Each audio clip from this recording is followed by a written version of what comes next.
Hi everyone, welcome, if not welcome back to my YouTube channel. Welcome to Anita to Inspire, number one source of light on this platform. And not only that, it is a space where you will be inspired, educated, and hopefully kept accountable on becoming the best version of yourself.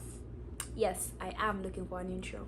Anyways, today is just another conversation of a series that I called the Divergent Diaries. Now, for those that saw my introduction of self once again this year, I am pursuing being unapologetic about the things that I am passionate about, and one of them is being multi-passionate, which means I am one who is enthusiastic about so many things about my life. And not just that, I am also enthusiastic about so many goals, so many career paths, and that is usually not the norm of conversation when it comes to picking a career path, a journey, or a specific dream that you have to pursue. I believe that we have the capacity, we have the grace to function in that enthusiasm that we carry for very many other things. If I like singing, I will pursue perfecting my craft in singing. Even though I am passionate about technology, innovation, and creativity, I will pursue it with the same potential, the same rigor, simply because I know I am not limited to fit into a box that society tries to put me in. Hence the Divergent Diaries. So I believe that this will be very helpful and inspiring for someone out there that is going through the same thing, or probably has the same mindset, does have the same mindset, but did not know that they do. The first conversation was about telling my story and how powerful that has been in my life. So be sure to check that out after this video. The second one, which is today, part 2, will be me reflecting on something that I have learned, which is the title of this video: Cheap Talk, Costly Lessons. So, like many of us walking this journey of life, to be honest, we are constantly learning something about ourselves. We are constantly learning new things about ourselves. And I have come clean to this realization as a sign of acceptance and hopefully inspiration to someone out there that might be going through the same thing and is in denial as well. You know the saying that goes, actions speak louder than words? That's usually for people trying to say, please vindicate what you say with your actions. Please do not say that you are something if you're not acting like that. And I feel like I have fallen short in that aspect, or in that saying, quote unquote, simply because I appreciate the fact that I am very enthusiastic about things, okay? And being very enthusiastic, I tend to have ideas pop up in my head constantly. And don't get me wrong, I do appreciate and I am grateful for the grace to be able to carry creativity, to be able to have a mind and a spirit that is motivated and enthusiastic and is willing to go forward with something. But I am not appreciative of the habit that I've created, which is speaking more than I actually execute. I am grateful for the fact that I am able to create a plan, a strategy, a to-do list, a planner, and all these things, those action steps being written down on paper. But I'm not so grateful of the fact that I am not able to execute them. And even when I do try to start executing, I am not grateful of the fact that I end on the way, or I don't really put in my 100% for that particular thing. Okay? And that has affected me. I guess one can call it inconsistency. And this has not come through because I am not motivated. Again, I am very enthusiastic. I am very on the go on what to do next and things of that sort. I'm very much of a productivity girly. But I have simply watered down the meaning of discipline to me. And what does that mean? I allowed my discipline to be measured by intent. I have allowed myself to justify not completing or seeing myself through, and pouring all my energy, all my appreciation, all my acknowledgement into just intending to do it.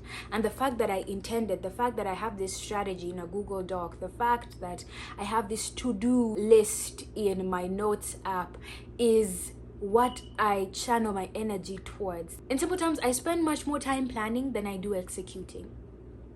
Okay? And for those that are trying to get themselves onto that level of even getting started in the first place, that is a step that is very critical. But I figured that I'm finding myself constantly ending at the point where I'm just starting or I'm just planning. And that is a result of measuring my discipline, my achievement at the intention level. By the time I'm at the point where I need enough energy for execution, I am burnt out. I have fed my mind enough with the thoughts about the thing that I am tired to even do the thing in the first place. And I know this is sounding a bit more technical, but this is for the people out there that are, yes, motivated. Discipline, for example, new year, new me, new year resolutions. You have all these things, and you've learned on YouTube that you have to make these actionable steps towards that goal. So you're gonna drink 2 liters of water a day, you're gonna exercise 3 times a week, and you are going to pray every morning from 5 to 7 a.m. right? And you're also going to have 2 hours of focused work each day, or studying each day. Yes, you are excited, you're motivated. Week 1, you're doing everything to the T, and then week 2, you're just constantly looking at your timetable, schedule, your study routine, trying to polish your Notion templates, trying to polish your study notes, and not necessarily executing the things that you said you're gonna do constantly. You're not drinking those 2 liters of water, you're not having those 2 hours of study, you're just having 4 hours of planning how to study, 4 hours of organizing what you're going to study with. So you see what I'm saying? It is great for you to organize and prepare for that goal, but if you're not getting to the point of executing, you're over preparing, you're over planning, you're overthinking, and that is not great, and that is not what is considered discipline. You might ask, well, then what's the whole point? What am I supposed to do? What are you gonna do? Well, what I'm gonna do is, number 1, I am going to dig deep into learning why I am seeing these types of patterns in my consistency or in my inconsistency. This was inspired by a book called The Mountain Is You by Brianna West. I don't know. The point is, I've been creating a book series of like little quotes that I'm getting every now and then from that book. Very interesting, very enlightening on the power of self and how much in you is a barrier towards you achieving the things you're meant to achieve and things of that sort. And so I quoted this, or rather understood that sometimes I need to sit down with myself and ask, why am I inconsistent? Why am I never going to day 8 after day 7? What is the barrier at day 7 in my mind, in my thoughts, in my mentality that is preventing me from crossing to the other side? And so sitting down and understanding that, wait, okay, justification, number 1. That means I'm grading myself by intent and not necessarily by the action that I've taken. I am over sympathetic with myself in that when I try, my emotions will justify I've tried enough. I am settling for bare minimum in my mind, and that is not necessarily what I would love to do, which is I'd love to put in my all, right? I am okay with the 50%, I'm okay with the 60%, but yet I'm able to give in 100% in that thing, right? And so looking at it in the sense of grades has been very interesting in that I am not merciful when it comes to intention over action. I've understood that my meditations, my reasonings, and understanding about myself can actually impact how I achieve these things. How I'm breaking those mental barriers is asking myself, why? Why? Number 2, I already talked about it, celebrating action over intention. I am not measuring my goals, my goal achievement with intent. I am measuring it by the action. Did I actually give my 100%? If I did not, then I did not do my best. That sounds a bit tough, but that is, of course, again, not for the person that is trying to get themselves started in the first place. Celebrating those small wins initially is very important and is actually very critical towards getting yourself the motive to do it, getting yourself into the enthusiasm to do it. But once you are off of that bridge, can we cross the next bridge, which is actually intentionally keeping it at 100 throughout the entire process? And that's where I'm at right now. The third thing, really, and this is from a video that I watched by one of my mentors, which is minding my words.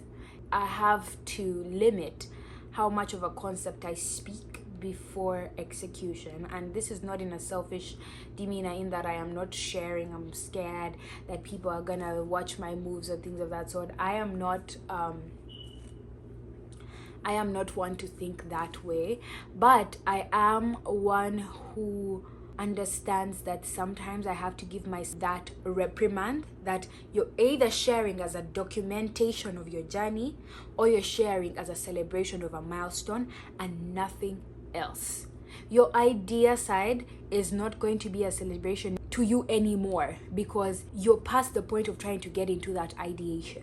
No, you are now at the point where you have to see yourself through into celebrating a milestone. And so if you are not having that milestone, I don't want to see you out here celebrating or being enthusiastic about something. And that helps me a lot, because my mind is dying to explode and tell the nations of this great thing that has come up. But until I have actionable, tangible things that I'm celebrating about this thing, I'm not going to bring it up here. I'm not going to bring it on these platforms, because I am trying to train myself that ideation is not the end goal, execution is. And not just bare minimum execution, but excellent execution, in that I know that I'm giving my 100%, not the standards of other people, but my 100%. Okay? Now, if you are watching this and you're just trying to get yourself into it, again, I said those first steps, celebrating those first small wins, those first to-do lists, that first idea is very important, and I recommend you start with that consistently, okay? But for those finding themselves stagnant at the ideation or at mental satisfaction over action, I hope that my journey inspires you to take that step over that threshold as well. Okay. Well, that's it for this video. Don't forget to like, share, or comment on what you think about my ideas and my perception, this conversation that we've had. I'd love to get to know you, and I'd be happy to give you some feedback and respond, create a community as well. See you in the next one. Stay inspired.